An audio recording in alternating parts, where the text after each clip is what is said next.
बर्बाद हो गया 13 करोड़ का फुटबॉल ग्राउंड। जयपुर के विद्याधर नगर स्टेडियम की हम बात कर रहे हैं, जहां ग्राउंड बना था।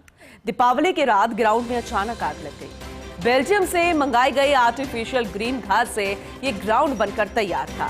खेल परिषद का दावा कि पटाखों से घास जल गई है। उधर विशेषज्ञों का दावा कि आर्टिफिशियल घास पटाखे से नहीं जल सकती है। हाल ही राष्ट्रीय स्तर का टूर्नामेंट हुआ था इसी ग्राउंड पर भी, और खेल परिषद ने एक निजी क्लब को इस ग्राउंड को दे रखा है। अब ग्राउंड को लेकर बड़ा सवाल खड़ा हो रहा है कि आखिर अब कौन इस फुटबॉल ग्राउंड को सुधारेगा, क्योंकि कई तरह के सवाल खड़े होते रहते हैं कि जो खेल व्यवस्थाएं जो हैं खिलाड़ियों को लेकर वो सही नहीं है, समय समय पर बनती है लेकिन फिर इस तरह के बिगड़ने की तस्वीर सामने आ जाती है। कुल मिलाकर गंभीर सवाल, जानकारी लेने की कोशिश करेंगे हमारे एसोसिएट एडिटर नरेश शर्मा से।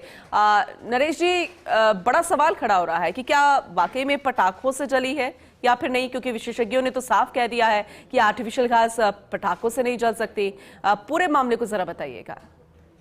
देखिए, हाल ही में कह सकते हैं कि इस ग्राउंड का उद्घाटन हुआ था और प्रदेश के जो फुटबॉल प्रेमी हैं उनको इस बात का गर्व था कि जयपुर में एक ऐसा स्टेडियम है, ऐसा मैदान है फुटबॉल का जो फीफा से मान्यता प्राप्त है। लेकिन अब ये मैदान बर्बाद हो चुका है, और कारण क्या है इसके जलने का, ये तो जब पूरी तरह से जांच होगी उसके बाद ही पता लग पाएगा। लेकिन यहाँ पे जो कह सकते हैं, जो दिवाली के दिन ये आग लगी थी और यहाँ एक तो जो जली हुई जो पटाखों की जो रॉकेट जो है वो यहाँ पे गिरी हुई दिखाई दी है। ठीक है। लेकिन जो विशेषज्ञ उनका कहना है कि चूंकि ये आर्टिफिशियल ग्रास है तो ऐसे में ग्रास है वो छोटी चिंगारी से जल नहीं सकती। तो ऐसे में सवाल ये खड़ा है कि क्या वास्तव में पटाखों से आग लगी है या फिर और कोई इसमें कारण है, क्योंकि जो फुटबॉल ग्राउंड की अब हम स्थिति देख रहे हैं तो क्योंकि घास जल चुकी है तो अब इसको इस स्थिति में आगे काम लेना बड़ा मुश्किल है। तो अब देखना यह भी होगा कि कौन इसकी जो है मरम्मत कराएगा।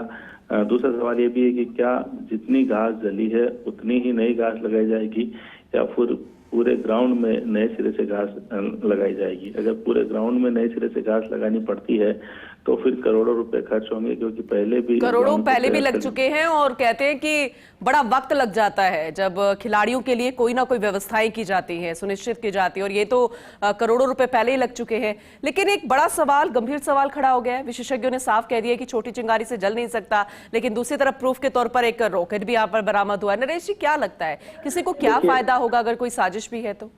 देखिए, पास में चूंकि मैदान है जहां दशहरे का मेला भरता है, वहां पे आतिशबाजी होती है, इसमें दो राय नहीं है। और वहां से जब आतिशबाजी होती है तो उसके कुछ हिस्से हैं आतिशबाजी के, सामान्य रॉकेट जो चलती है उनके हिस्से कहीं भी आके आसपास गिर सकते हैं, जो इस ग्राउंड पे भी दिखाई दिए हैं।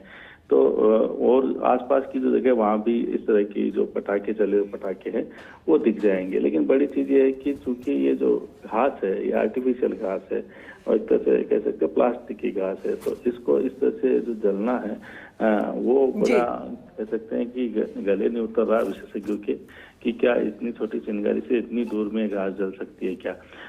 लेकिन जैसे मैंने कहा कि जब अगर सीसीटीवी अगर यहाँ पे कहीं खंगाले जाएंगे, हालांकि इसकी उम्मीद कम है क्योंकि इस ग्राउंड की तरफ हमें कोई सीसीटीवी नजर नहीं आता है, तो सीसीटीवी अगर आसपास की ओर कहीं से खंगाले जाते हैं दूर बिल्डिंग से कहीं दिखाई। बिल्कुल नरेश जी, अब हर एक एंगल से जांच की जाएगी और जांच के बाद ही सब कुछ साफ हो पाएगा।